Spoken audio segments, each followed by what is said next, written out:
Good morning. Hi, everyone. Welcome back. Welcome to our second webinar of the year.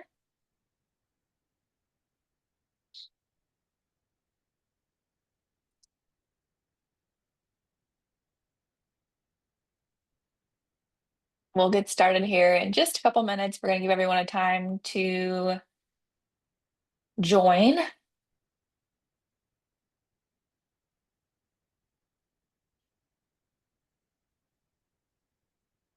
If you have any questions about the CEs or our webinar today, we're going to go over all of that in just a minute. Grab coffee, grab tea, whatever you need today. Your microphone will be muted. Your camera is turned off.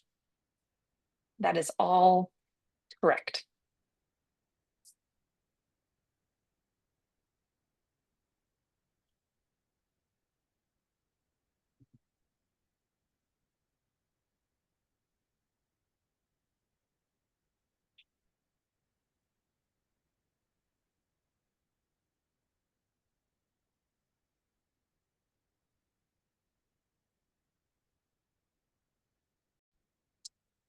Okay, so today we have Jemece Gasaway, and she's our Director of Clinical Compliance and Quality Assurance. If you remember, Jemece was with us last year, and she had some of the, I think, most active listeners that we've had in our trainings. We had so many great questions that came to her, and so I'm excited for her to continue talking about our treatment plans and Milieu today. So today we're talking about Milieu Matters, Shaping Quality Behavioral Health Experiences. And, oh, Jemece, you can go to the next slide for me. To share a little bit more about her, she comes to us with over 25 years of leadership in behavioral health care and has established a remarkable career dedicated to enhancing behavioral health care programs at both the corporate and clinical levels. And she is adept in leading clinical operations, regulatory compliance, and quality improvement initiatives. Jemece has been instrumental in driving operational excellence and patient satisfaction in various esteemed organizations. Jemece is the Director of Clinical Compliance and Quality Assurance with us at Promises, and she has played a pivotal role in our facility's efforts to lead with clinical and ethical integrity. I have worked with Jemece for quite a few years and can say she's made a huge impact in our organization. So I'm excited to have her back with us at PBHU. You can go to the next slide. Okay, so a bit more about Promises. Starting with Jemece, our clinical integrity is the most important thing to us at Promises. So you can see we have programs across the country. We believe in our outcomes and our evidence-based care. If you have any questions or want to learn more about our programs, you can find us at www.promises.com.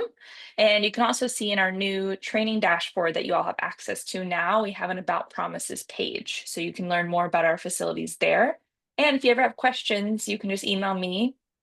You can find me at pbhu@promises.com, and I'm happy to share more information. I know we have a lot of folks from Texas today, Pennsylvania, and so we have some great programs there if you ever need more support from us. You can go to the next slide. Okay, so our CE process. We offer these trainings every single month. They're always free, and you'll receive 2 CE credits from NADAC and NBCC for every month. So just so you know, you are required to stay for the entire training. If you're here now, you're off to a great start. You can only miss up to 10 minutes of the training. And we use that sign-in sheet by basically entering the registration and joining through that registration link here from your Zoom and that you registered with to join us today. So if you are here and you used your attendee dashboard or you used one of the various like email reminder links, you're in the right place and that link is special to you.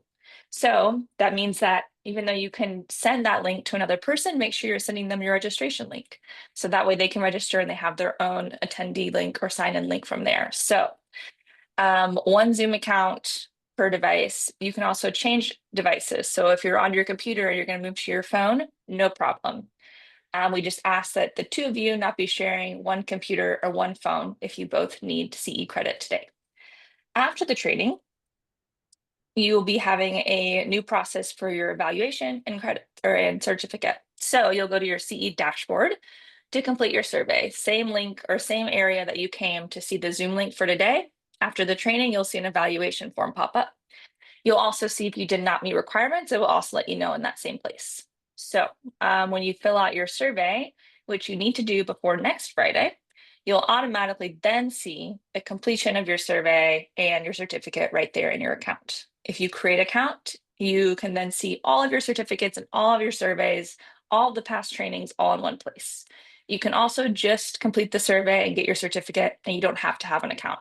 The account is free and it's a great place to organize all of these trainings that we have.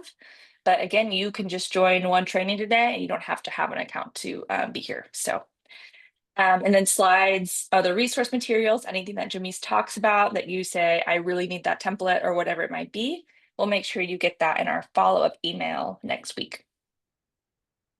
Okay, next slide. Okay, so during the webinar, your chat box, a lot of you have used, those are for me. Questions about technology, the CEs, webinar functions. I'm happy to answer your questions there. If you have questions for Jemece, please put those in the Q&A box at the bottom. You can send her questions, and then when we have a short break in the middle today, she'll come back and answer some of those questions, and then we'll end our webinar today with more of those questions that you have. Jemece will also have a couple questions today that's just sort of speaking to you all to have you give us some answers, which she'll also use the chat box for. So make sure you know where both of those are. And again, the chat box is for me with technology or any questions or feedback. The Q&A is for Jemece. And really quickly, March 28th, next month, we have Gwen is back.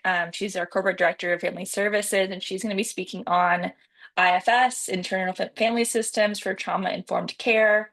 I will put the link to register for that and all of our future webinars in the chat in just a moment. That's going to be a great webinar. As most of you know, Gwen is awesome. So that's it. Passing over to you, I believe. Yeah. Thanks so much, Jemece. Take it away. Thank you. Thank you. Thank you. Good morning, guys, and happy Friday. Thank you so much for the introduction, Callie, and all of the great information.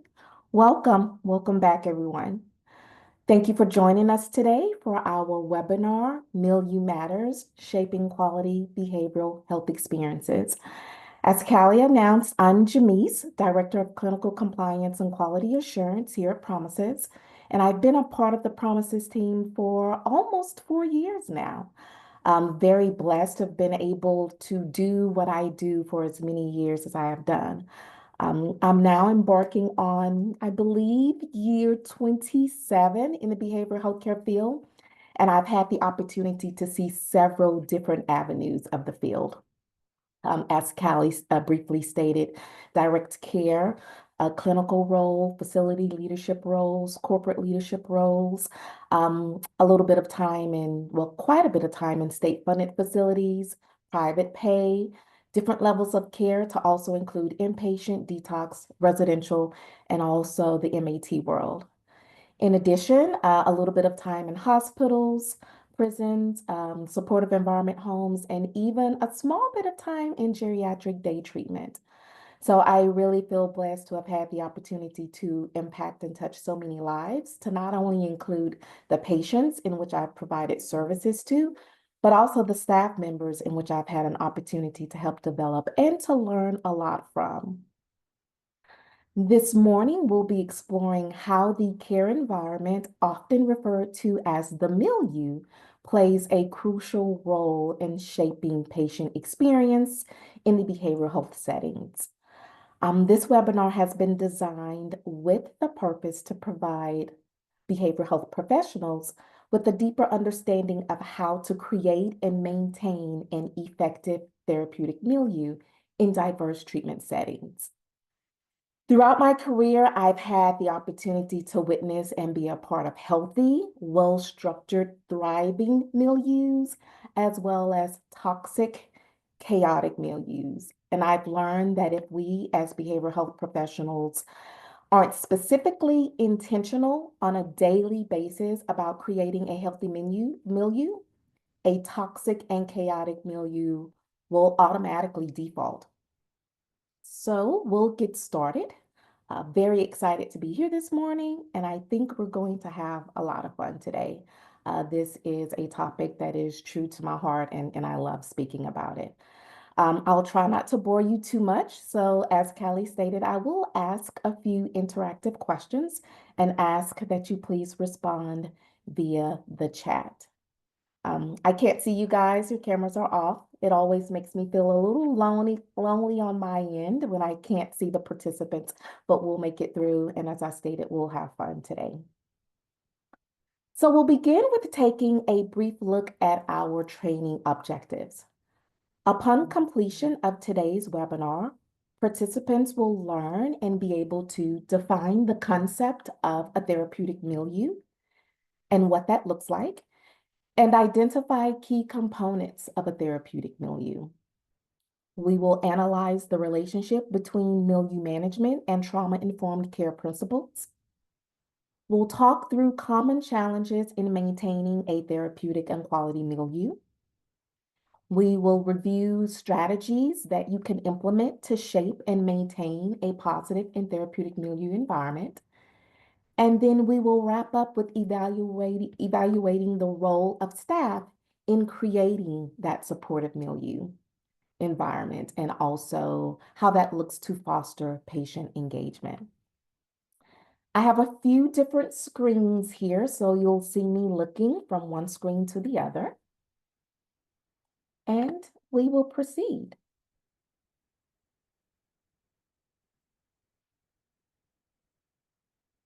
So to get started, let's do a quick poll. In one word, how would you describe the ideal care environment for patients? And please type this in your chat. And we'll take a few seconds or a minute or two just to see what word most of you place in the chat. All right, some good keywords here. Calm, safe, confidential, safe, supportive, healthy relationships, safe, trust, welcoming, calm, compassionate, empathetic, safe, safe, safe. Safe is our #1 winner so far. So you guys are right on target. Caring, supportive, calming, inclusive, I love it, comfortable, therapeutic. Love that. We'll talk about that word a lot today as well. Structured, awesome. Creative, wondering, collaborative. All right. So tons of good words here. Welcoming, honesty, trauma-informed, inquisitive, non-judgmental. All right. Great, guys. Great, great, great. So great answers. These are exactly the type of things that we're going to be discussing and speaking about today. So therapeutic milieu. What exactly is a therapeutic milieu? To ensure we are all on the same page, we will simply begin today by describing exactly what therapeutic means. So I want you to think for a moment, when you hear the word therapeutic, what comes to mind? How would you describe it? Just think, would you want to be treated by a provider or be treated with an intervention that was deemed non-therapeutic? I know I wouldn't. So when we take a look at google.com and Merriam-Webster and see how they define therapeutic, we see things such as having a beneficial effect on the body or the mind, producing a useful or a favorable result or effect. We talk about treatment and we talk about the different methods that we're using, but we want to make sure that whatever intervention we're using, whatever method or course of treatment that we're using, that it has a beneficial and curative effect on our patients. And so that's how we describe therapeutic. It's beneficial, it's favorable, it produces a favorable effect, it's curative. And so now we want to make sure that we're on the same page about milieu. The term milieu comes from the French language meaning environment or surroundings. And so, in the context of behavioral health and therapy, milieu refers to the total environment, including the social environment, the physical environment, also how that looks medically. But it refers to the total environment in which treatment occurs. It is designed to support healing and learning, and also designed to support personal growth. Milieu is basically the entire feel of the unit or the facility or the treatment center.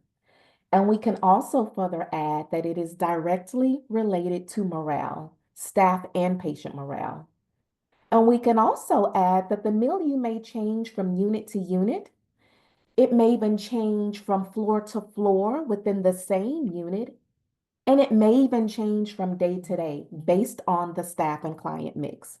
And I know we can all relate to this. In my many years of working in inpatient residential, there have been so many times that I've heard a staff member say, well, when Callie's here, I can watch the TV until 9. When Callie's here, I can do this or I can do that. So these are just some examples of how the milieu can change from day to day based upon the staff and patient mix.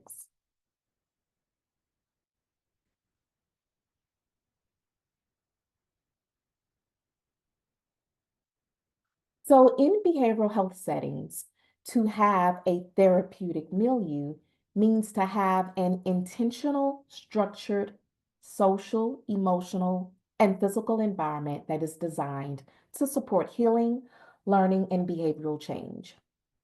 The goal is to create a setting where patients feel secure, they feel valued, and they feel empowered to participate in their own treatment. It includes the influence of staff, peers, routines, and it uses the physical space and the emotional tone of the setting to create a positive healing atmosphere. So a well-functioned milieu fosters safety. It's going to foster trust and engagement, which, as we all know, especially based on the words in which you included in the chat, we all know that these things are very important and they are critical for recovery and a positive patient experience.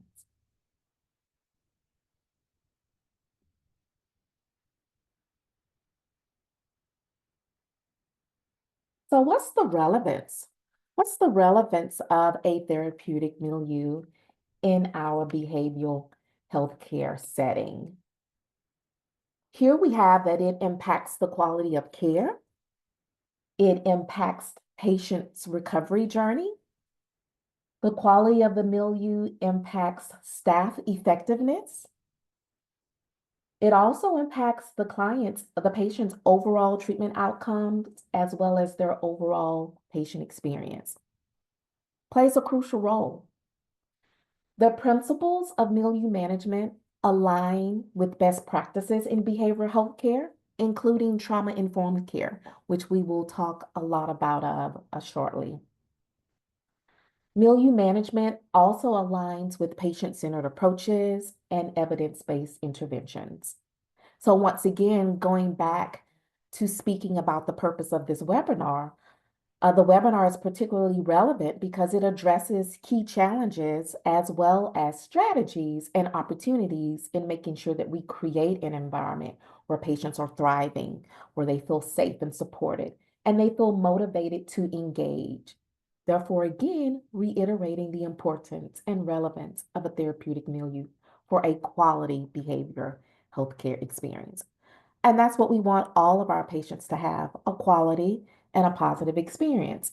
None of us want to go to a provider and have a less than quality and patient experience. So why would we dare allow that to happen in our settings with our patients?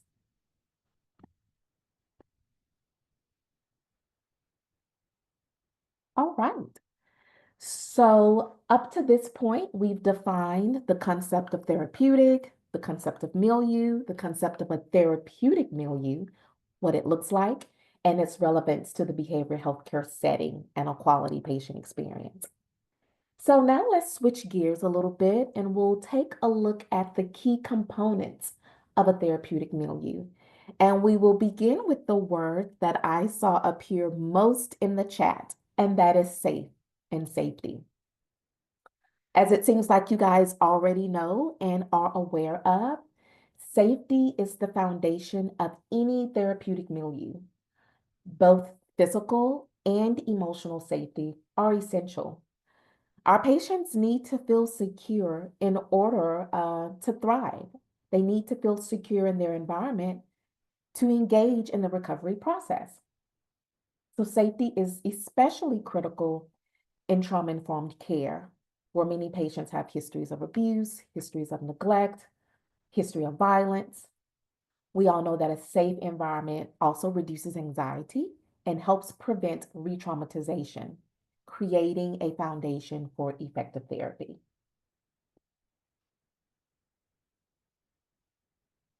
The next key component that we will review is structure. Here, when we speak of structure, we're speaking of things such as making sure our expectations are clear to our patients, making sure that the rules are clear, and making sure that routine exists in the environment. Establishing clear expectations, rules, and routine provides predictability and stability, which are, again, essential for individuals who may struggle with consistency. The environment should provide routines such as scheduled daily activities, scheduled meal times, even scheduled free time.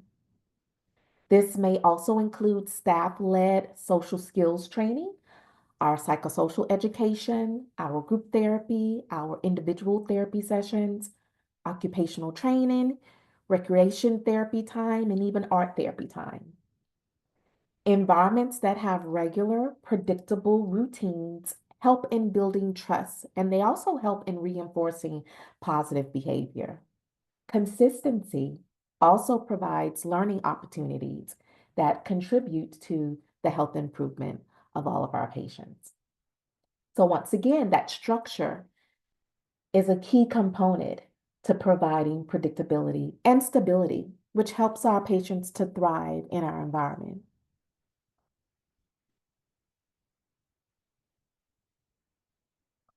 Another key component that we're going to take a look at is support.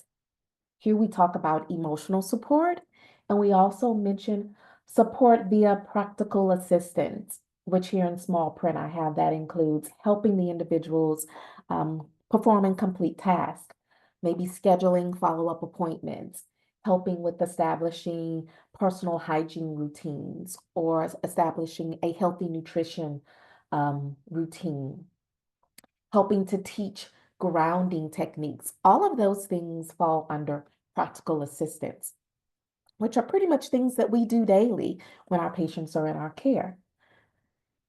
Offering emotional support and practical assistance helps the individuals feel valued.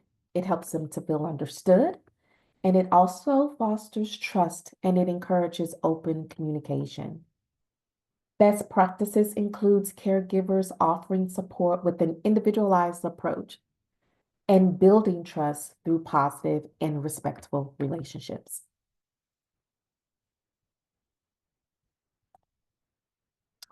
Another key component of a therapeutic milieu, involvement and engagement. We want our patients to be active participants. They should be active participants in their care, with opportunities for choice when possible and collaboration. Encouraging active participation in the community empowers individuals, promotes a sense of ownership and responsibility in their recovery process. So making sure that our patients are engaged, making sure that they participate in their treatment planning, making sure that they're not isolating and withdrawing, but also participating in facility events, facility activities that are taking place. So here we're saying that a positive, therapeutic, and thriving milieu will ensure that our patients are involved and will ensure that they are engaged.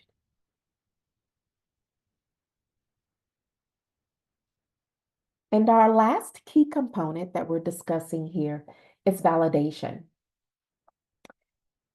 Here we speak of validation looking like us having a safe space, us being warm and welcoming, us acknowledging the patient, us as professionals understanding and accepting the patient.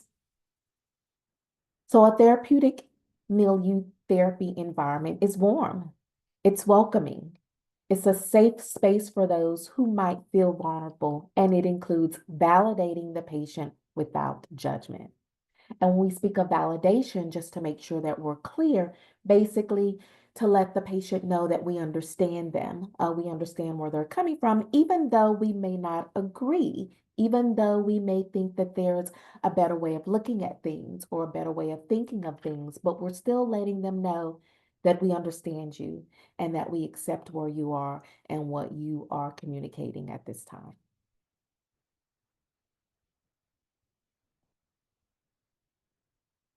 So, of the components that we've spoken of, I want you to put in the chat which component do you feel is most challenging to maintain in your particular setting? And so I'll go backwards in the slides a little bit just to review those again. You can take a look at them. So we've talked about validation, making sure that the client knows that we understand and accept them without judgment and being warm and welcoming. Involvement and engagement, making sure that the client is engaged, doing whatever we can as staff members to also engage the client on our end. Support, emotional support and practical support.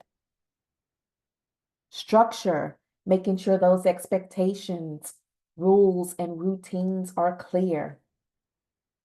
Safety, physical and emotional safety. All right. So I see structure quite a bit. Involvement and engaging. The environment looks like. Validation. Consistency among staff. So that would definitely fall under structure. Engagement. We have structure again, engagement, engagement, engagement. So it seems right now structure and engagement come in first and second place. Safety, structure, consistency, engagement. Structure is very difficult. Support. Someone says structure as we are short-staffed or we are short-term stay. Okay. Involvement, participation, structure. Someone says all of them, but we'll start with validation. Maintaining safety can be tough. We have someone who's working in a psych unit, so they're speaking about how safety can be tough at times. Someone states definitely structure.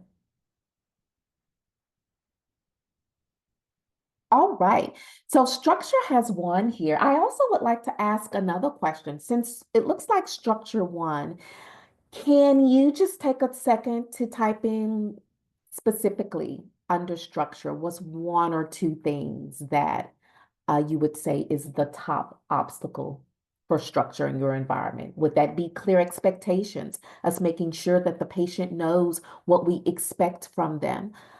Is that rules? Maybe the patients don't know the rules or the rules change from day to day. Once again, maybe based on who's working that day. Or would that be routines? Maybe we have something on the schedule, but we cancel the schedule, we change it at the last minute. Somebody doesn't feel like doing group, so we allow them to cancel group and they put in a movie or a video. I just would like to maybe take a few seconds to see specifically what are we seeing with the structure.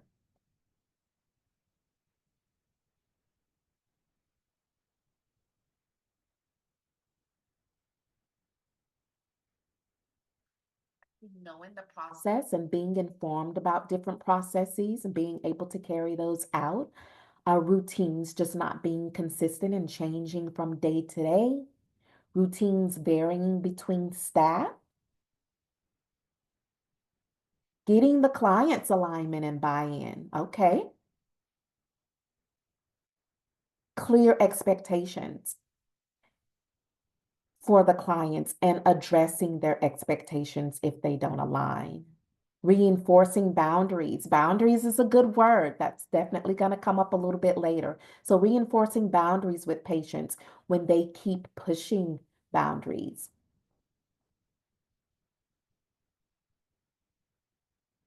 All right, good stuff, guys. Thank you. Thank you, thank you, thank you. All right, so let's get back to where we left off.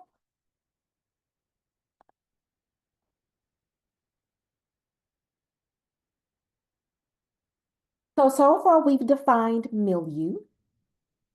We're on the same page regarding what a therapeutic environment and a therapeutic milieu looks like and why it's relevant to the behavioral healthcare setting. We've discussed the key components of a therapeutic milieu to include safety, support, involvement, engagement, and validation. Wow, I feel like we're moving fast. And so now let's connect therapeutic milieu management with trauma-informed care. A trauma-informed approach recognizes the widespread impact of trauma and integrates key principles to avoid re-traumatization while promoting safety and well-being. Trauma-informed care must involve both the organizational and clinical practices that recognize the impact that trauma can have on both our patients as well as our providers, our staff members. Healthcare providers we often do good, or we're often, shall I use the word, we're often proactive with making sure that the clinical staff is trained in trauma-specific approaches such as interventions, treatment modalities. But many of times we often neglect to implement broad changes across our policies, across our processes, broad changes across the organization as a whole to address trauma.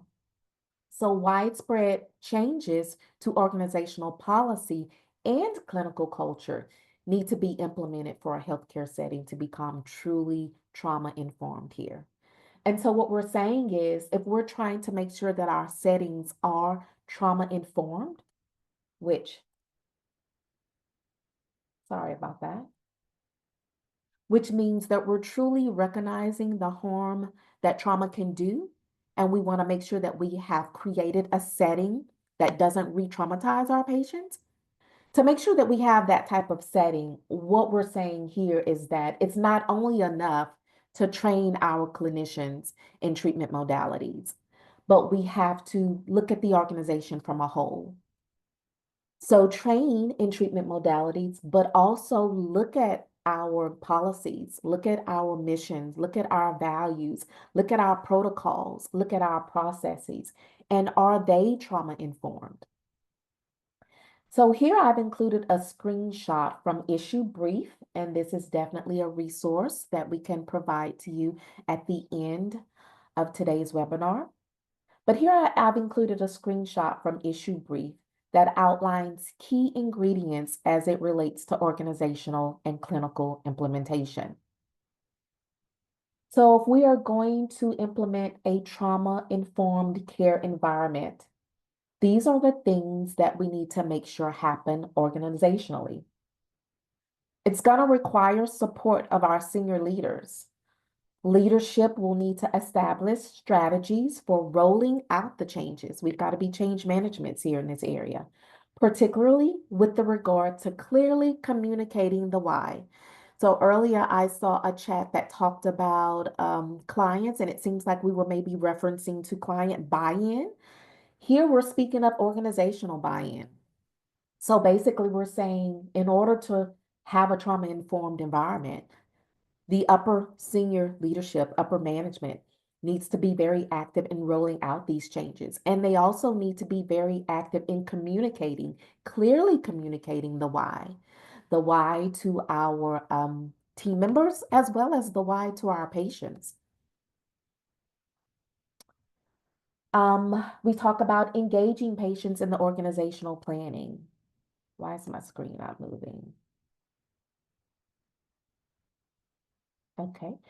So engaging patients in organizational planning. Here we are speaking of involving stakeholders, and this may look like via a stakeholder committee or maybe even having patient advisory boards, but creating an opportunity within your agency where you have the opportunity to hear and gain feedback from patients.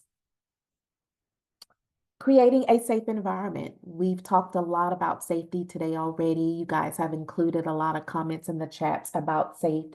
And so making sure that that physical environment as well as that social environment is safe, that it is safe for our patients as well as our staff. Preventing secondary traumatic stress in our staff. So secondary traumatic stress can be defined as stress that's caused by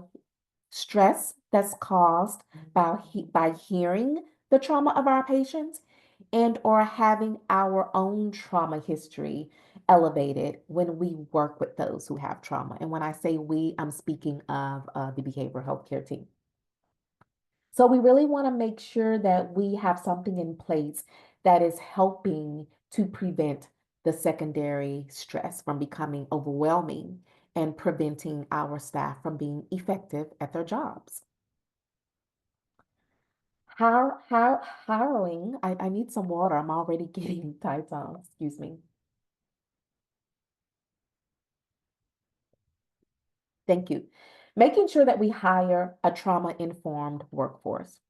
So in other words, being selective about who we choose to hire and bring into our environment. We want to make sure that we are hiring staff with personality characteristics that are well suited for trauma-informed work. Every other week, I currently do a boundaries training as a part of our new employee orientation. And I really take the opportunity to be transparent and clear and direct and just point out that the behavioral healthcare field is not for everybody. It just isn't. And I always say to new people, and when I say new people, I mean people who are new in the field, who haven't worked in the field before.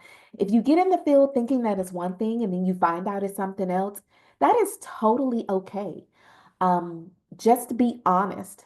Be willing to have an honest assessment with yourself if you find, this really isn't for me. This really isn't what I thought it was. And be willing to have those conversations with your boss, with your supervisor. I know here at Promises, we want our staff members to be strengthened. We want them to be developed. We want them to be successful.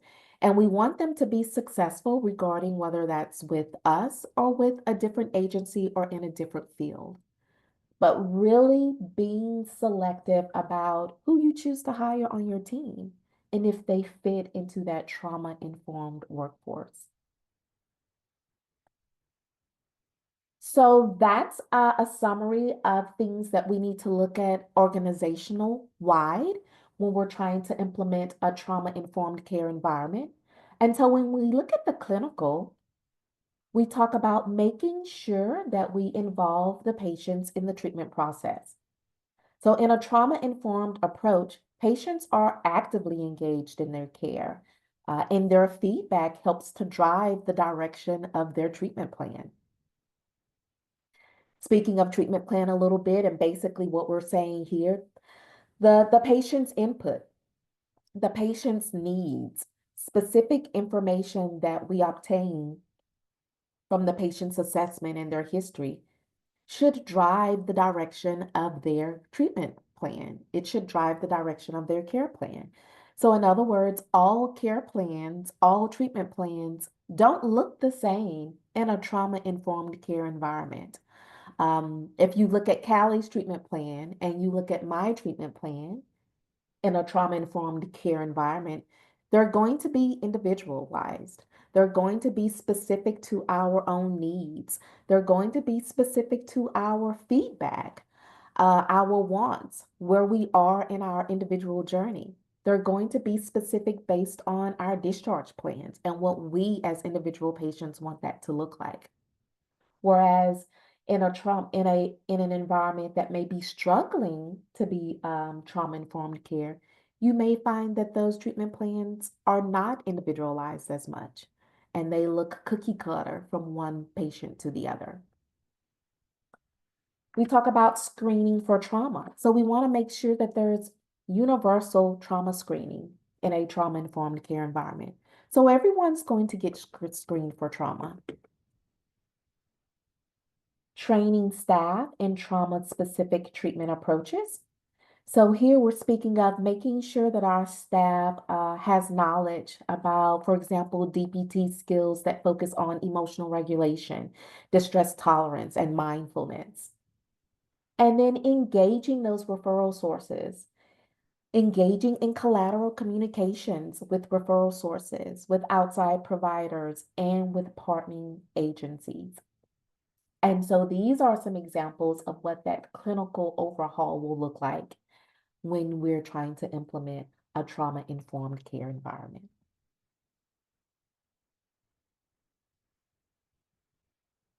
All right, moving on to our next slide. We're going to take the next few moments to look at trauma-informed care principles. And so remember, right now, we're still talking about how milieu management and trauma-informed and implementing a trauma-informed care environment, how they overlap, how they look similar. And so remember, there's that word safe again.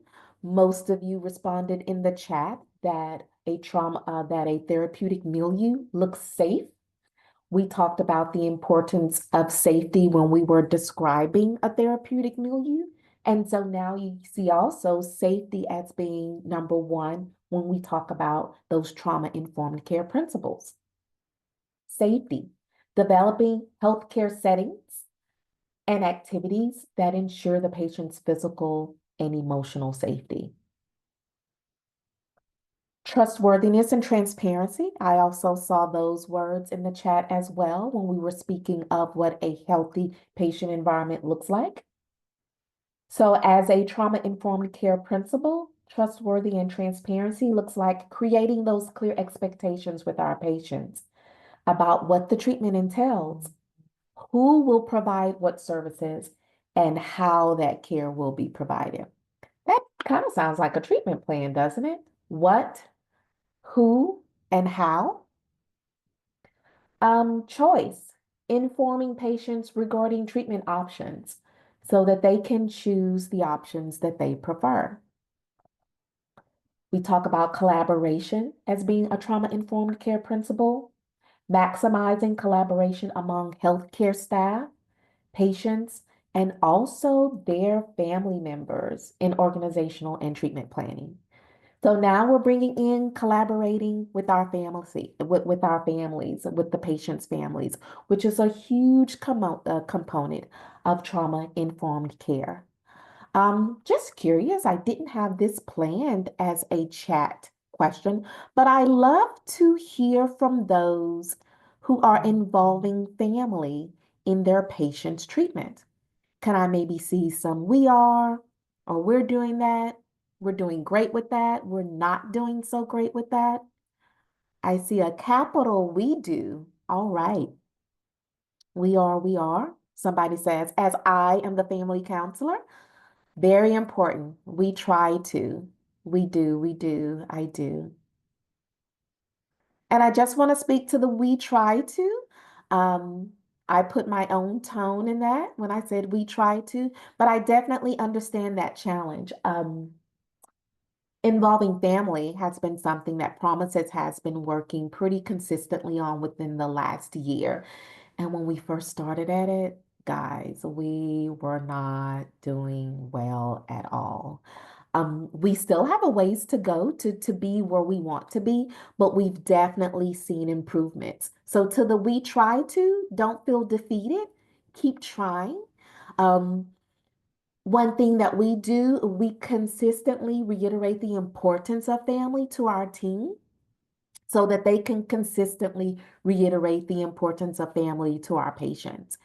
And throughout several of our processes, we've included that family component. So, for example, when we're completing our biopsychosocial, Throughout the biopsychosocial, family is mentioned several times, and there have been several built-in components where we prompt the assessor to ask and talk about family. Throughout our intake assessment, we've built in family as a constant touch point where we're constantly bringing it up to the client at that time throughout each individual session. So throughout our regular day-to-day actions, our regular day-to-day opportunities to engage, we've built in that family component. And as time passes, we continue to see each one of our treatment centers is doing much better in that area. So I see a lot of yes, we do. We do our best. We don't. We are in-house. On rare occasions, we do. Sometimes I do in private practice. Okay. So I see people are at different journeys of including family on the chat. All right. One thing we share with our team members is most of the time our patients are going back to the family.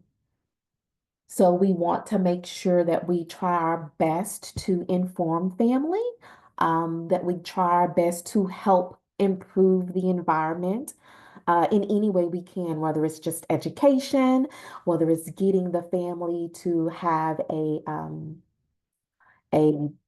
session with the client while they're in treatment with us, but definitely trying to get those family touch points to take place before the client leaves, because most of the time they're going back to family. And when I say family, I use that word loosely because it can mean significant other. Many of times we have clients that say, I don't have family, or my family isn't in a healthy place right now. I don't want to include them. So we ask about friends. We ask about other significant others. We ask about neighbors. We ask about coworkers, anybody that that patient deems as a support system. That's how we use the term family. Okay. Still a lot of chatting coming in about the family. So thank you for sharing those experiences, guys.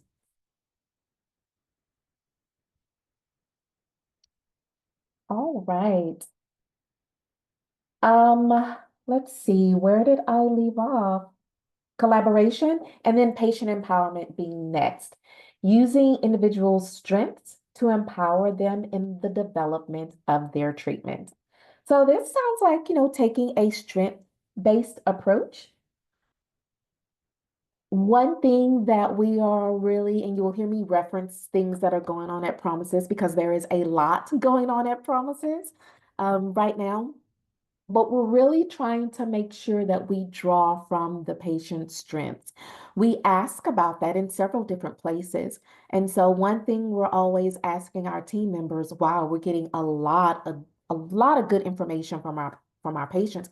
What are we doing with that information? How are we using that information? So we have our client strengths listed on their treatment plan, and we have our client strengths listed in their biopsychosocial. Um, we are implementing, of course, the client's strengths and the goals, but we want that to be more than just a checkoff box for our clinicians as they're completing the treatment plan. So we're really encouraging our clinicians to really take the time to look at the client's strengths, strengths that the clients have stated that they believe they have, and then strengths that we have been able to determine based on our assessments, and really have those conversations with the client as to where, hey, you've mentioned this as a strength. Or based on my assessment and speaking to you, I see this as a strength. Do you know how valuable that strength is to achieving this particular goal that you've stated that you want to achieve? So really using those strengths and pointing those out to the patient as we help them to develop their goals. Strength-based approach. All right.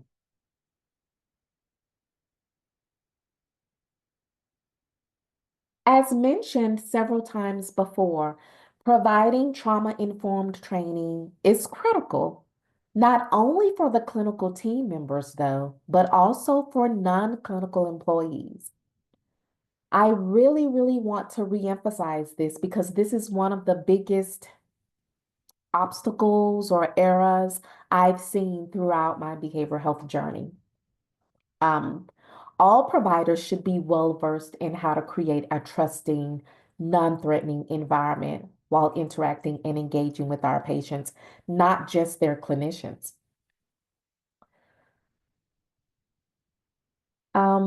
So likewise, non-clinical staff who interact with the patients, they play a huge role in trauma-informed settings.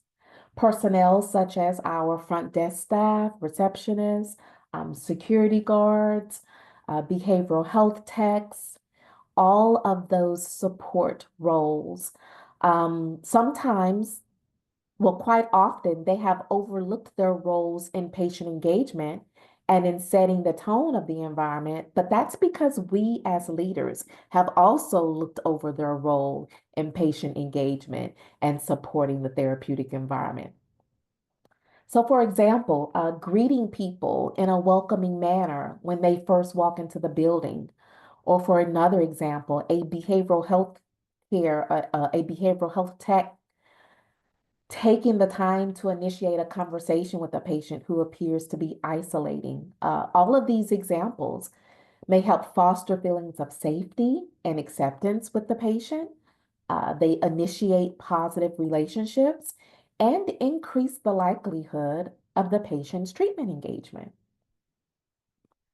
So, when thinking of my experiences at all of the residential and inpatient locations in which I've worked, the employees who spent the most time with the patients were not the clinical employees. It was not the clinicians. They were our behavioral health techs or our psych aides, what we call them at some locations. So here at Promises, as we ensure that all of our sites are trauma-informed trained, this training, this information, this knowledge, these principles are reinforced with all of our staff members, not just our clinical staff. Every single person is required to get some trauma-informed education, from the housekeeper to the maintenance, to the BH team, to the front desk, to admissions, to receptionists, everybody.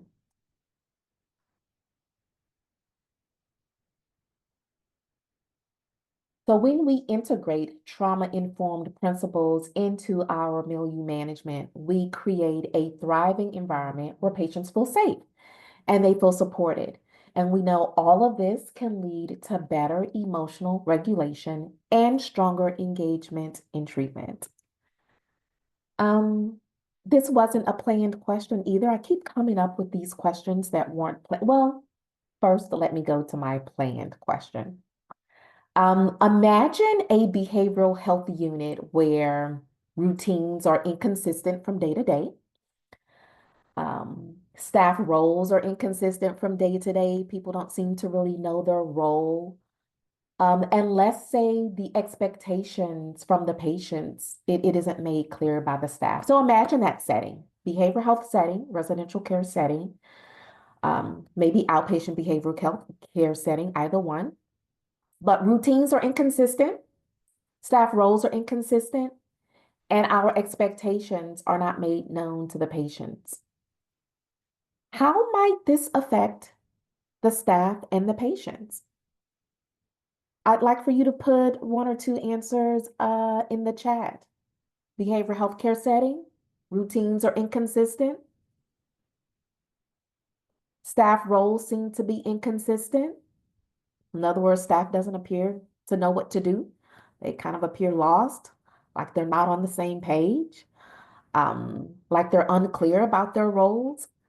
And then the expectations, what we expect from the clients, that's not clear to the clients. How might this type of environment affect not only the patients, but affect the team members who are working in this uncertain environment? I see chaos. That's the first one I saw. Confusion, chaos, confusion, distrust, fear, anger, lack of trust from the clients can be re-traumatizing. Exactly. Neither would feel safe or cared for, retaliation, frustrating, more acting out, unclear expectations, anxiety, demotivation, lack of safety,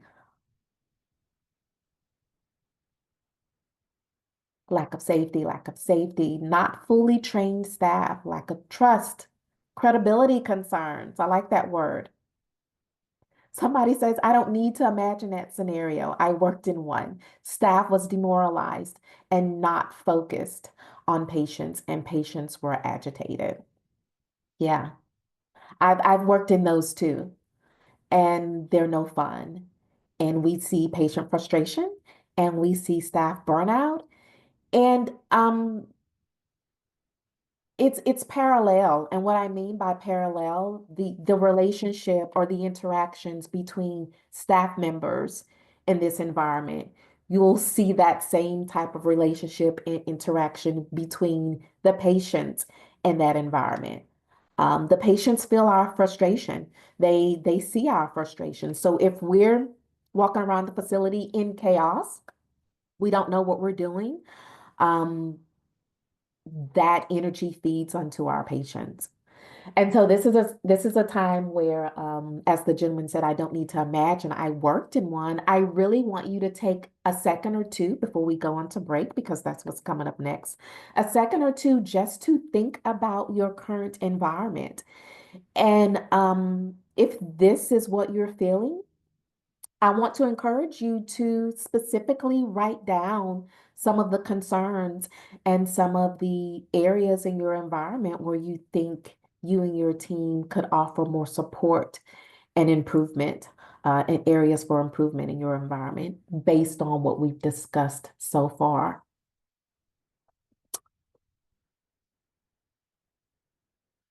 All right. Um, I had another question. It was an impromptu question and I forgot it.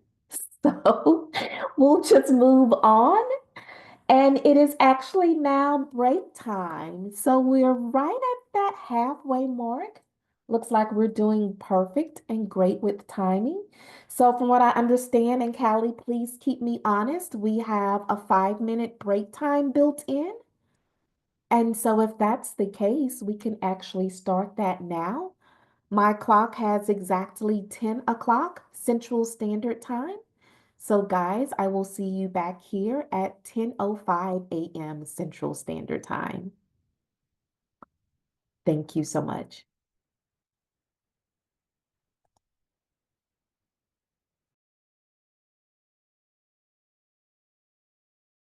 I will go, before we move on to the second half, I will go to the little Q&A box here at the bottom and see what we have. So the first question here is, what are some ways to prevent secondary traumatic stress? That seems to be the biggest challenge I've seen. We actually are going to discuss that a little later when we start looking at strategies that we can implement. But just to talk about it just really briefly, we talk about self-care, and one of the things I love to say, and I love to make sure that organizations are fostering, take care of the people that take care of the people. So if we're not good at taking care of our providers who are supposed to be good at taking care of our people, we might see that parallel come into play as well. So you may implement things such as mental health check-ins for your providers. You may implement things such as debriefs, which I am definitely a fan of. Our facilities, we have mental health, we have substance abuse, some are primary mental health, some are primary substance abuse. And I say that just to say some of our facilities see acuity levels at a heightened level than our others. And so some facilities may have um, more things occurring, such as suicidal ideation. And so making sure that we debrief those incidents with our providers as well, because they had a response to whatever that event was as well. So making sure that we do debriefs and allow our providers time to reset, time to check in. I used to work for a company that allotted so many mental health days to every employer. So this was a way that if I just woke up this morning and I just wasn't feeling it, I wasn't where I need to be emotionally, I could take one of my mental health days. Encouraging self-care. So those are just a lot of different ways that we can help to minimize the secondary traumatic stress that our providers may experience. The next question, do you have any recommendations for a trauma-informed certificate class? That is a good question. And no, I don't offhand, but I know someone who might. So I will take note of that question and see if I can get that information for you.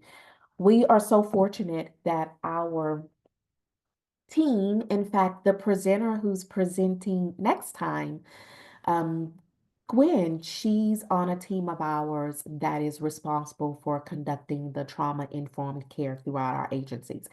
So we're fortunate enough that we have that built in. There are three awesome ladies on that corporate clinical team, and they provide the trauma-informed care for our different locations. So I will ask one of them if there's a class that they recommend, and I will get that information to you. Thank you for those questions, and we will proceed.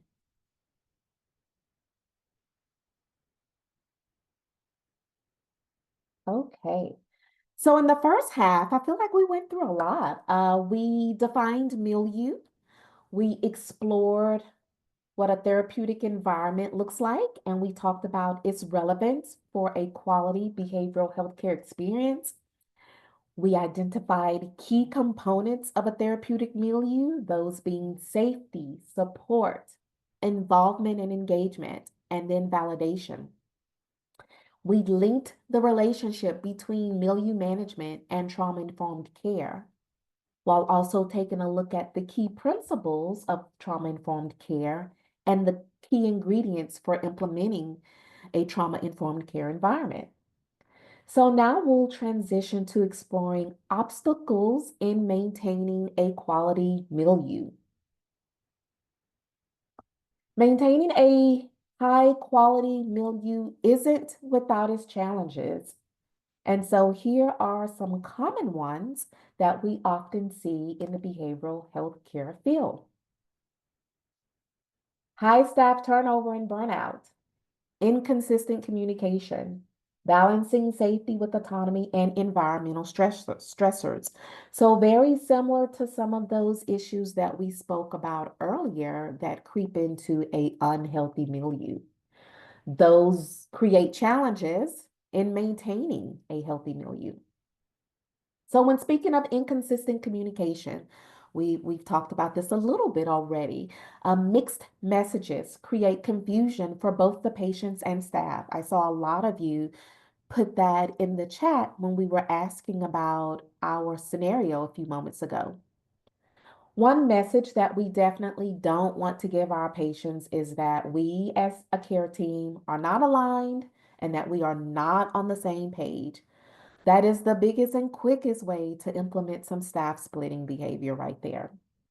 Um, Actually, we split ourselves if we're not already aligned and on the same page. Inconsistent messaging from staff does not assist us in promoting trust and respect amongst our patients and their support systems. How did I skip over high staff turnover and go straight to inconsistent communication? So let me just back up a little bit and go back to the high staff turnover and burnout. Consistency is key here also to a stable environment, but high staff turnover can disrupt routines and the establishment of therapeutic trusting relationships. So if your facilities kind of start to feel like a revolving door as it relates to staff, as it relates to your turnover rate, definitely something that we want to take a look at because that's not healthy for the patients nor for our team. So really challenging you, you see that to really take a look at your environment to see what do we think the issue is here. What is it that our team might be needing that we aren't providing? Or are we hiring the wrong people on our team? Really take some time to figure out what's going on so that you can go about fixing this the correct way. Um, I've been in the field for quite some time. And so I know sometimes we can get into that role of, I just need somebody. I just need to hire somebody. I just need a warm body in the spot.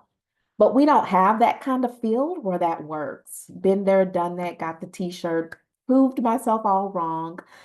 That's not how you create a thriving, healthy environment just by putting a warm body in the role.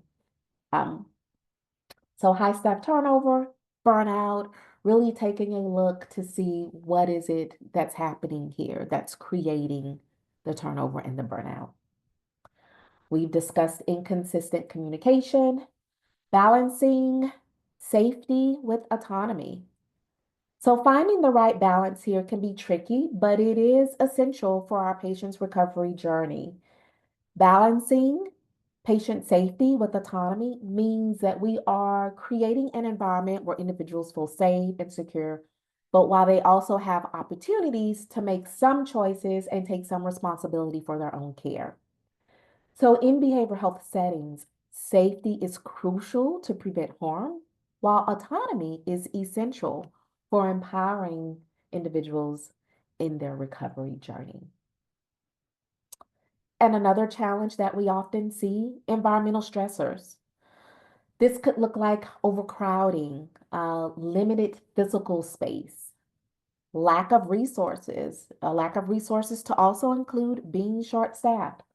All of these are examples of environmental stressors that can impact the overall treatment and atmosphere. All right. And so you guys definitely know what that next question is going to be. In the chat, share a challenge that your treatment setting has recently faced.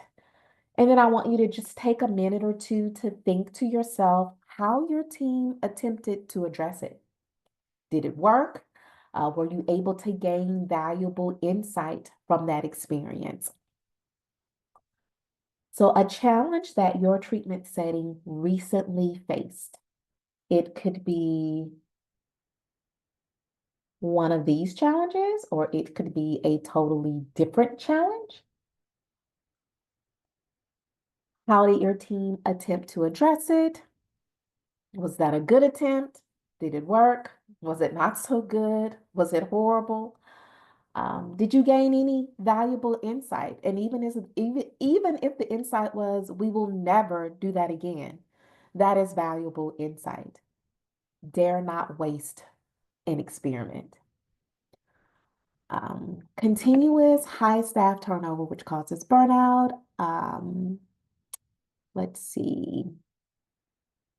Managers who are encouraged to not be sympathetic to the field and have a focus on representing high quality. We are currently in the process of addressing this by involving HR. Okay. All right. We had burnout with staff, so we focused on staff wellness by implementing mental health days. It is working out well, staff supporting staff. Awesome.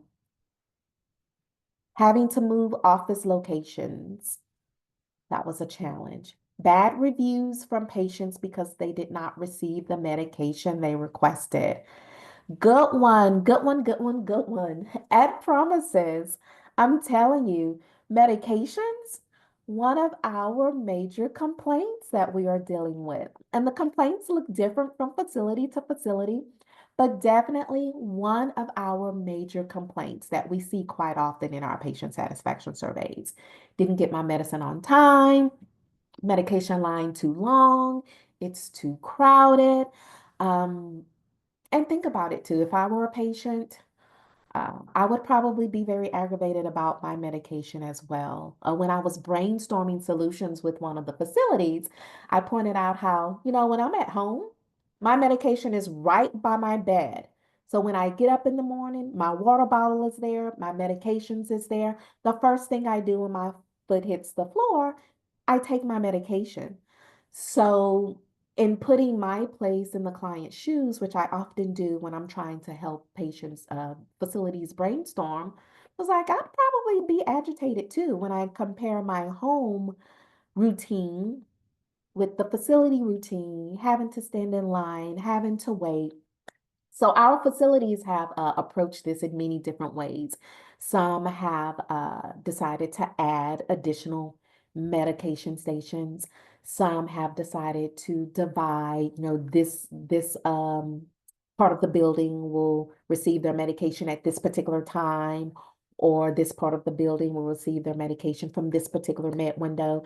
So just really, of course, taking a deep dive, what exactly is the problem we're trying to solve, being specific, and then going from there. But yeah, I totally understand the medication issue comes up quite often here. Let's see, what else do we have here? In between locations, working remotely, communication is lacking some during this time. Okay. That is an adjustment when you go from being in the office every day to working remote, making sure that the team feels engaged, the team feels a part of, no one feels isolated or like they're on their own island. That can be difficult in adjusting to. Somebody says nothing has changed. Um, Budgetary cuts creating anxiety and fear for staff. Definitely. Feelings of victimization by power. All right. High staff turnover. Our director had us to take some time for a retreat to help us process and connect. Awesome.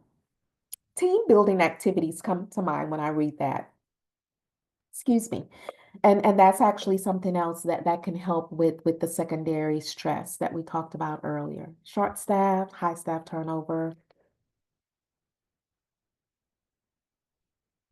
difficulty finding qualified clinicians who will work 5 days at an office. That has definitely become an issue with so many work from home jobs. Actually, one of our facilities, um, as a perk, they have their clinicians working 4 days in the office and 1 day from home. This is something that they've experimented with because they were kind of having this issue as well. And so they have the clinicians 4 days in the office, 1 day from home. They staggered those days, and then they put a very structured schedule in place for what the clinician has to get done at home. So, for example, this same facility was having a problem getting assessments done in a timely manner. And so, in the process of letting the team members work 1 day from home, they also included tackling these assessments. And so, the person who's working from home that day, they have a quota as to a certain amount of assessments that they have to do. It's like a structured work from day home, a work from home day. And that has actually worked very well for them. So don't be afraid to think outside of the box. Um, as I stated earlier, you have to know specifically the problem that you're trying to solve for. But don't be afraid to think outside of the box. Interesting. Custodial staff coming into the offices at the end of the day and disrupting the last 5 to 10 minutes of sessions consistently. Okay. So definitely some issues that need to be discussed. That sounds like a definite conversation. Client discharge due to financial limitations, although still actively traumatized. Okay. So this is where we look at the overall, go back to the beginning when we had that slide that talked about things we need to look at organization-wise, things we need to look at clinical-wise. This sounds like something that may need to be looked at in that organization section where we're looking at what our policies and processes and procedures are.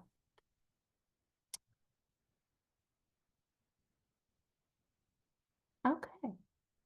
Judge not supporting clinical recommendations, how it is handled, communication, supporting information regarding clinical recommendations. All right. So definitely sounds like some collaborations need to be made. Had something similar here recently at one of our locations in Pennsylvania. I was there a couple of weeks ago, and just based on a root cause analysis that we conducted, one question came up about whether or not this outside provider really knew what we did and really knew our goals because it felt as if we weren't getting the support that we needed.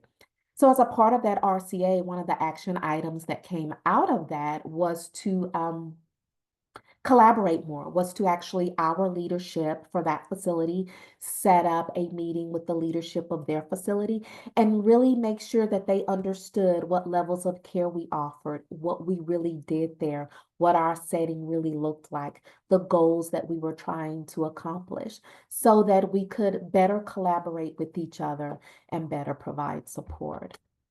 So that's just been an example of some ways that we've approached those difficulties with other agencies or other providers, not really supporting us based on what we felt we needed. All right, really good information here. Again, guys, thank you so much for participating. I wish I could read through all of them, um, but we don't have the time. Great job. Okay, I see a lot of staff turnover as far as recent challenges. Documentation. Okay, I have to say something about that. Ensuring documentation is thorough. Isn't that just the constant battle in our field? That is the constant. Being a part of our quality team, doing audits monthly with all of our facilities, we are constantly tackling the documentation issue.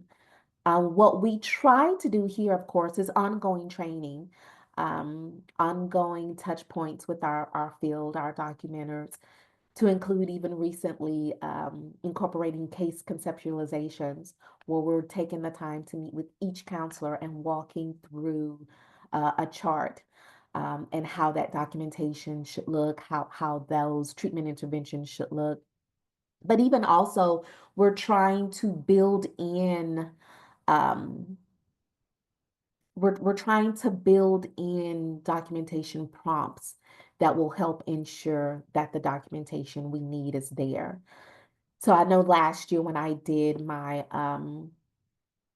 webinar, I talked about how we had just gone through an overhaul of recreating forms, turning certain areas into check boxes where we could, but then in other areas where we need documentation, using a lot of ghost text to help prompt the clinicians as to what documentation we want to see there. So that may be something to consider too, prompting the information that you need. All right, I'm gonna stop because I'll want to elaborate on all of them. So we're gonna go back to our slides. All right. So we were just talking about challenges. I have to remind myself where we were. We were just talking about challenges. We talked about high staff turnover, inconsistent communication, balancing safety with autonomy, and environmental stressors.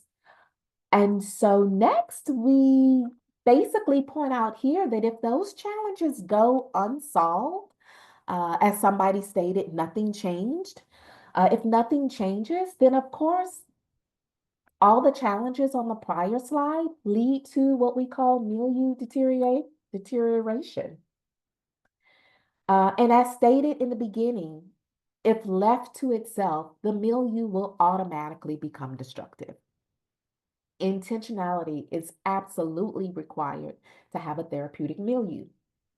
So here are several signs to help determine if your milieu is deteriorating. Maybe the milieu feels punitive. Um, it has lack of structure.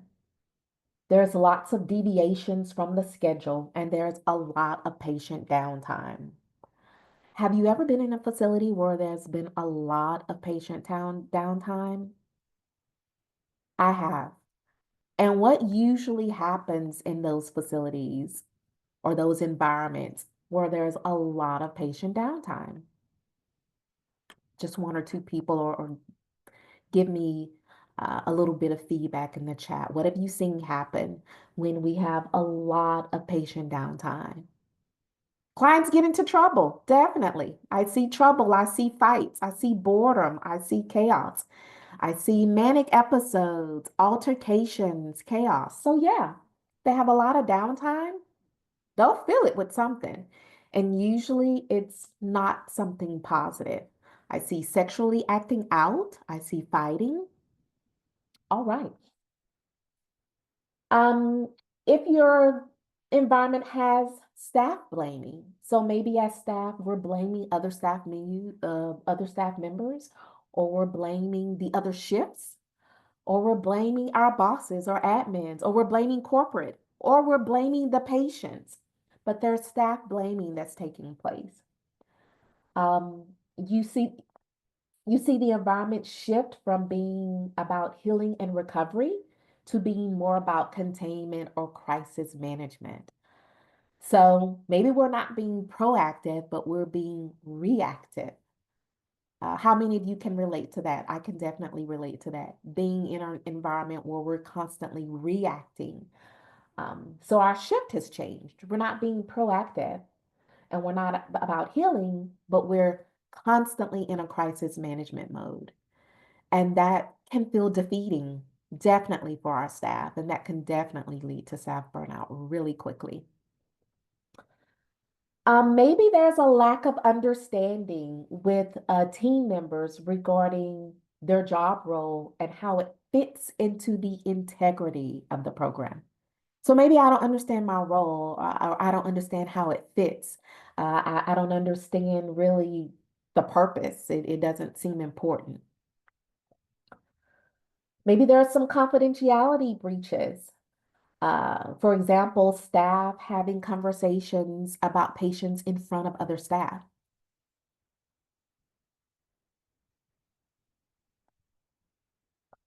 Maybe we see increased behavioral incidents. So we see aggressive outbursts. We see an increase in physical altercations, fights, as some of you mentioned. Maybe we even see some increase in suicidal ideation or suicidal attempts or self-harm. That should make us step back and look at our environment and see, hey, what's going on? What are our clients reacting to here? Low patient engagement and increased patient withdrawal. That could be a sign that our environment is not healthy. The staff struggles to maintain boundaries. Staff is having inappropriate conversations with clients. Um, this could look in so many different ways. As I stated earlier, I do a boundaries training every other week for our new employees. And we talk about the importance of boundaries in maintaining a therapeutic environment. Decreased staff morale. So our team isn't feeling positive. They aren't feeling confident. They aren't feeling good about the place that they come to work to every day. Patients express distrust. They report feeling unsafe or unheard or invalidated by the staff members. Maybe we have less collaboration between staff. Maybe there's communication breakdowns between staff. One discipline or one department isn't speaking or communicating well, or transferring information well to the other departments. Maybe we're working in silos. Our clinicians are over here, our nurses are over here. Um, I don't see that much now, but when I first started in behavioral health, long time ago, that was major. There was a state-funded facility that I worked at in Louisiana, which included detox and res. And it just seems like it was a constant daily struggle for power between the clinicians, between the nurses, and between what we call psych aides at that particular time. But I think the biggest issue was the nurses and the clinicians. And looking back, I'm like, oh my God, how did we get anything done? How did we help anybody with that constant us against them power struggle? And that's exactly what it was. We even fought about charts. There was even a big conversation about where should the charts be housed? Should that be housed in the nurses area? Should they be housed in the individual therapist room? I'm telling my time. This was way before, I'm telling my age. This was way before EMRs and putting everything into an electronic EMR. This is when we had paper charts. So that should tell you just kind of how petty that environment was. Nobody wanted to walk down the hall um, to get the chart. So less collaboration between the staff, communication breakdowns, physical environment becomes disordered. So is my environment messy? Is it damaged? Does it look neglected? Do we just walk by and see broken down furniture and nobody does anything about it? Do we go in and out of our offices? The doors are hanging off the hinges and nobody cares enough to do anything about it. Um, the physical environment just becomes disordered. This is a sign that our milieu is not thriving and is not helpful. Is not helpful, is not healthy. And an escalation of negative peer dynamics. So we see that now the peers are, their negative behavior is escalating amongst each other. We see some bullying, we see some gossiping, we see peer conflicts happening. Um, so when a therapeutic milieu goes downhill, both patient progress and staff well-being suffer. So recognizing these signs early allows us the ability to be proactive and to intervene early, helping to restore a safe, structured, and healing environment. Could any of you relate to some of those? And when I say relate to, you've seen a few, maybe in your current place of employment or maybe in a prior place of employment. I know I definitely can. In fact, in thinking back, that kind of helped me determine my list, just pulling from some of my prior experiences. All right. So now we're going to take a look at, did I skip a slide? No, we're good. Now we're going to take a look at strategies to shape and maintain a positive therapeutic milieu. So we've talked about the obstacles. We've talked about what a non-thriving, unhealthy milieu looks like. And so now we're going to talk about things that we can do to get that milieu back into shape, to get it to being a positive therapeutic environment in which our patients can thrive. So you now know what milieu destruction looks like, and you have had a moment to recall challenges that often lead up to that destruction. So let's now review strategies that we can implement to shape and maintain. So first, let's take a look at staff training. And here specifically, we will want to reinforce the trauma-informed care principles that we talked about earlier in the beginning of today's discussion. A trauma-informed approach helps to prevent re-traumatization and encourages trust. So here we talk about training our staff in trauma-sensitive communication. We want our staff to use calming tones and to avoid power struggles with our patients. What's the point of the power struggle? We want to validate patients' emotions rather than dismiss or challenge them. And so earlier, when I talked about validation, I said that that basically meant that we're letting the client know, I hear you, I understand where you're coming from, I respect where you're coming from. Although we may not agree, but we can still validate their emotions and meet them where they are in their particular journey. We want to increase opportunities for patient choice and empowerment in their treatment. And we want to address staff-patient dynamics to ensure that the patients feel heard, that they feel respected, and they feel supported. So this is what reinforcing the trauma-informed care principles look like. And these are different things that we can train our staff on. So an example based on these notes that we have written here, let's say a patient frequently complains about not feeling heard. So one thing that we could do as a team, maybe implement a weekly community group or a weekly community feedback session where patient concerns are acknowledged and addressed. And this is one thing actually that I think all of our sites here at Promises has implemented. They all have that weekly touch point, that weekly community meeting where our patients know that they can voice their concerns and they know that leadership will be involved in those particular meetings to hear their concerns.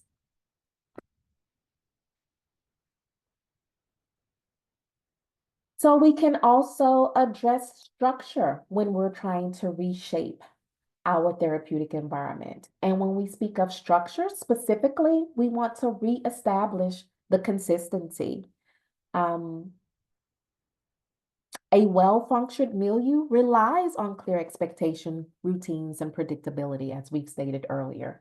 So specifically, we can reinforce consistent daily schedules for mealtime, for our therapy sessions, for recreation and rest. We can ensure that groups and activities occur as scheduled to avoid the unstructured time. We can clarify and re-communicate rules and expectations and boundaries in a fair and consistent manner. And kind of in line with what I just stated, hold those community meetings with staff and patients to discuss changes and to encourage buy-in from our patients.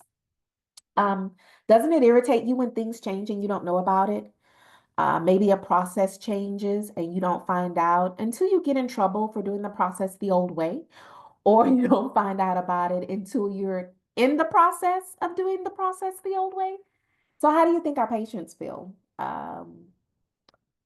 They're in a facility, things are constantly changing, they don't know about it. So we definitely want to make sure that they are aware of the change and we explain to them why, the rationale behind it. It is so important that people know the why behind any changes or any implementations. Let's see.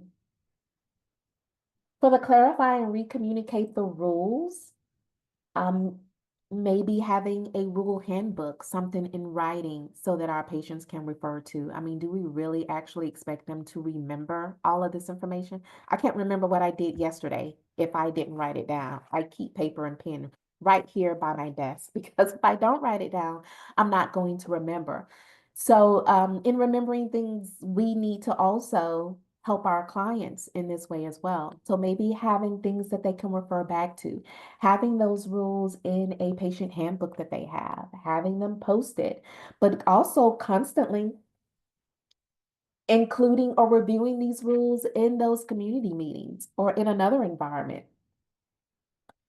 And even going back to the beginning, having those orientation times, maybe those patient orientations in the beginning of treatment, where we are reviewing important rules and important expectations and boundaries with the patient up front, so that once again, they don't learn about them when they're breaking them or crossing the boundaries. Those expectations have been discussed before.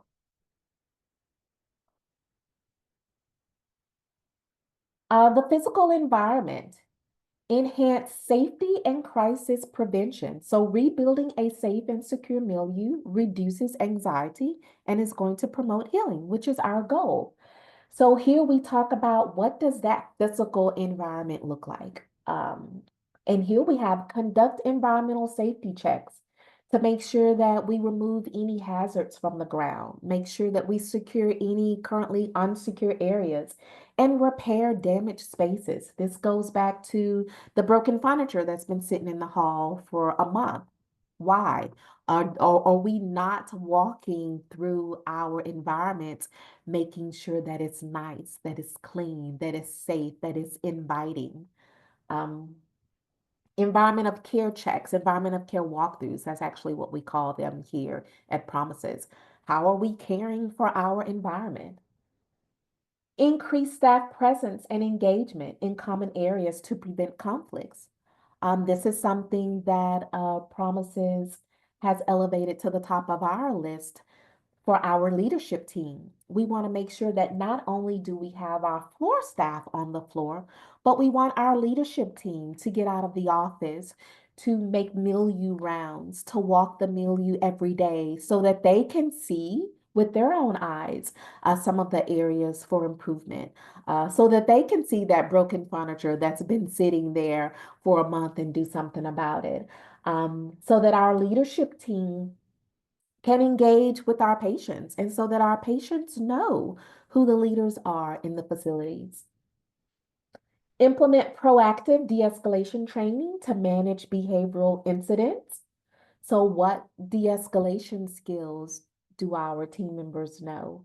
Um, what regulating skills do they know? Because as providers, I definitely have to be able to regulate my emotions if I'm going to help a client regulate theirs. So if I don't know regulation skills, if I don't know any de-escalation skills, how am I going to manage? And then why should I expect my patients to learn them? Create safe spaces, sensory rooms, quiet zones where patients can self-regulate. So you heard me mention our Pennsylvania location a few moments ago. I was actually there about 2 weeks ago. And I didn't know, but they've started to experiment with this concept. So they have a room or two around their facility that's considered the quiet room or the quiet zone. And that's where patients can go to help self-regulate. Another example that can relate to enhancing safety and crisis prevention, maybe peer conflicts are escalating. Maybe we can assign staff mentors to patients who are struggling with aggression and introduce conflict resolution groups and continue to reiterate the use of regulating skills. How are we doing with timing? Okay. Um, Strengthen staff morale and teamwork. So here we're talking about staff care. So this goes to the question that I had right after our break about some things that we can do to help decrease that secondary stress. This is actually the slide that I was speaking to. Provide regular staff debriefings. These are so important in my opinion, to discuss challenges, to support each other, and to strategize solutions. Um, in my opinion, this goes a long way with staff because just as our patients want to be heard, our staff members want to be heard too. Nobody wants to be a part of an environment where they feel like my thoughts, my ideas, my concerns don't matter. So having these debriefs, giving the staff members an opportunity to talk about their challenges and their concerns and to be supportive of each other and to be transparent without fear of retaliation is super important. Implement self-care and burnout prevention strategies. So this may look like those mental health days I spoke of earlier, maybe even scheduling mental health check-ins and even team building activities on a regular cadence. Sometimes I've seen agencies do this one time and then that's it, they forget about it. But in my opinion, these types of interventions are so important to start and to repeat, to put on a regular cadence. It definitely gives our team members something to look forward to. Offer training on stress management, boundary setting, and emotional regulation, because once again, I need to know how to regulate my emotions. And ensure leadership is supportive and that they are present and that they're also responsive to staff concerns. So another example here, let's say if staff morale is low, we can introduce peer recognition programs so that we are acknowledging employees who we see going above and beyond in supporting our patients. Everybody likes a little bit of acknowledgement here and there.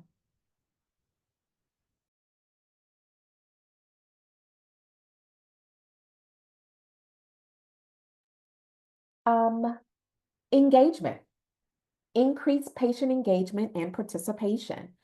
So this is something that we definitely will need to do in order to shape and maintain a positive therapeutic environment. A therapeutic milieu should actively involve patients in shaping their own treatment experiences. So offer various activities tailored to patients' interests. So for example, art therapy, music groups or music therapy, movement-based interventions. Encourage peer leadership roles. So maybe you create a patient mentor role or a group facilitator or a community lead to build confidence. Reinforce positive behaviors with strength-based feedback instead of focusing only on rule enforcement. So once again, drawing from our patient's strengths and using strength-based instead of just always focusing on acting right, behaving right, rule enforcement. And make therapy more interactive. So using some creative exercises, being creative, thinking outside of the box of things that we can implement at the facility to make it more interactive, more engaging. And so another example here, maybe if patients are feeling disconnected from treatment and they've had the courage to tell you, which is awesome because we want that feedback.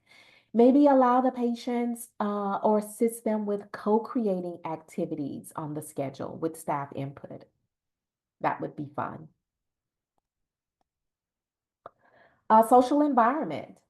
So we've got to address the peer dynamics and the social conflicts. A toxic peer culture can make the milieu feel unsafe for both our patients and our staffs. And so think about it, if our staff begin to feel unsafe, it's definitely going to affect their productivity and how they relate to our patients. Monitor group interactions and intervene when bullying, cliques, or unhealthy dynamics arise. We need to nip that in the bud really quick. Hold conflict resolution groups where patients can learn healthy ways to navigate their issues. Maybe assign structured social opportunities. So maybe we have games or team-based activities to encourage positive peer relationships and ensure staff consistently reinforces respectful behavior. Set appropriate limits on negative interaction. And so this is something that we as staff members have to model because sometimes our patients come in and they don't know a thing about boundaries or respect or what that looks like. And so as their care team, it's up to us to model that. So another example here about social involvement, let's say we have patients, certain patients that dominate conversations in group therapy. We want to teach and reiterate active listening. And maybe even we have to implement a turn-taking approach to ensure that everyone has a voice and those who are more dominant don't take over the group. Let's see, I've got 10 minutes and still quite a few slides, so I'm gonna speed up a little bit, guys. Here we talk about communication, improving communication between staff and patients. Um, as we know, improved communication strengthens the therapeutic process. So we can conduct daily check-ins where patients can express concerns and receive guidance. Encourage our staff to use open-ended questions instead of yes or no to encourage deeper conversations. We want our staff members to actively listen and to validate the patient concerns. And we want to create an open door policy in our facilities where patients can seek support outside of their one-to-one individual sessions or outside of those structured sessions. And last, one of the things that we can do to make sure that we create a positive therapeutic environment is ongoing evaluating and adjusting as needed. So we're tracking and analyzing trends. And as a part of the quality team, that's where I come in. We want to use incident reports and staff feedback to identify patterns in behavioral health issues. We want to do patient satisfaction surveys to understand the patient's experience and needs. But we want to make sure we're reading those patient satisfaction surveys. We want to make sure that we're using that data to impact how our environment and treatment looks. We want to make sure that we hold quality improvement meetings to review progress and to make necessary changes and stay flexible and stay responsive. Adjust our strategies as challenges arise. We try something today, it didn't work, that's okay. We're back to the drawing board and we try the next thing, but staying flexible. An example here also we can use is if staff reports increasing patient agitation in the evenings, then we can use that information and that data to evaluate our nighttime routine and implement calming routines and activities. Really quickly, we have a facility. I think this was our Washburn facility in the Massachusetts area. They did a little bit of digging and they noticed that they were having a lot of patient ATAs and a lot of patient agitation at a certain time of the day. And once they did a lot of digging, they saw that this occurred right after phone time. So they're currently working on a project now where they're implementing different things in order to make that look different. So maybe changing phone time, but more so changing what happens after phone time. So maybe after phone time, instead of having a break or free time, maybe that's when we have a clinical session, giving the patient the opportunity to go into that session and vent and problem solve and discuss their current obstacles that they've encountered over the phone. All right. Now that you know how to create and maintain a positive therapeutic environment, we will spend the last 4 to 5 minutes discussing the roles of staff in creating a supportive milieu and fostering patient engagement. And so this is kind of repetitive. We look at those things that we just talked about of how to create and then just tie them into staff roles. So role modeling, I mentioned that earlier. I've got to be able to role model. So as staff, we want to demonstrate respectful communication. We want to be able to exhibit emotional regulation. We want to show that we can manage our stress without reacting impulsively, without showing that we're impatient. We want to practice conflict resolution and model that with our clients, addressing disagreements constructively and using problem solving skills. And we want to also model self-care and coping skills. These are all things that we're treating and we're teaching our patient how to do. So what better way to teach them than to model and be able to be an example? The impact that this has on the patient is going to encourage positive social interactions, help develop healthy coping skills, and reinforce appropriate emotional expression. Providing support, using active listening, paying attention, encouraging verbal expression, creating a judgment-free environment. That's a big one. And I saw that actually in the chat earlier. And teaching assertiveness skills, helping patients to learn how to appropriately express their needs and advocate for themselves. Many individuals in behavioral healthcare settings struggle with communication due to their history of trauma and anxiety. So, encouraging open dialogue fosters trust and allows the patient to express their thoughts, needs, and emotions in a safe pace, in a safe space. So, the impact that this has on our patient is going to build trust between the staff and the patient, encourage self expression and emotional processing, and reduce feelings of isolation.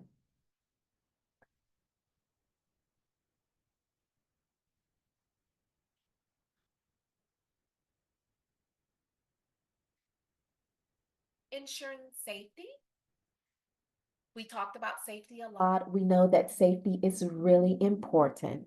And so a secure environment is essential for effective therapy. Many individuals in behavioral health settings have experienced trauma, as we stated before, making them highly sensitive to threats, unpredictability, or perceived danger. A well-maintained safe space allows them to focus on healing without fear. So physical safety measures, conducting risk assessments, looking at our facility, uh, what makes it risky, what makes safety a risk for our patients in our facility. We want to ensure secure spaces to prevent harm when necessary. Emotional safety practices. We want to prevent bullying and we want to make sure that we de-escalate conflicts and foster a culture of respect and non-judgment. We want to make sure those boundaries are clear, enforce the rules consistently while maintaining compassion. We can't forget the compassion. And we want to be able to recognize trauma responses.